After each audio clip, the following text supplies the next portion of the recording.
In this video, you'll learn how to print a timeline on Asana. This guide explains the necessary steps to view and print your project timeline effectively, ensuring that you have the correct settings and visibility before proceeding. Begin by accessing the Asana app. You can do this by opening it on your desktop browser or mobile device. Once you're on the login page, enter your credentials to access your account.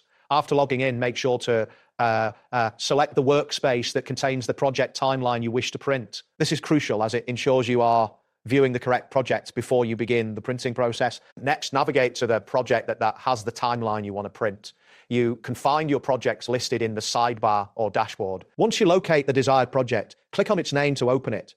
At the top of the project interface, you will see several view options. Click on the timeline view to display the project schedule.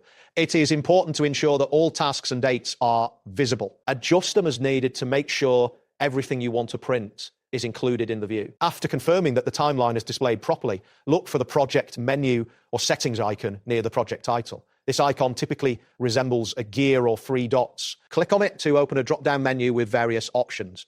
From this menu, choose the option to print or export the timeline. Depending on the version of Asana you are using, this may be labeled differently, but it will clearly indicate printing or exporting. Once you select the print or export option, a new window, a dialog box will appear.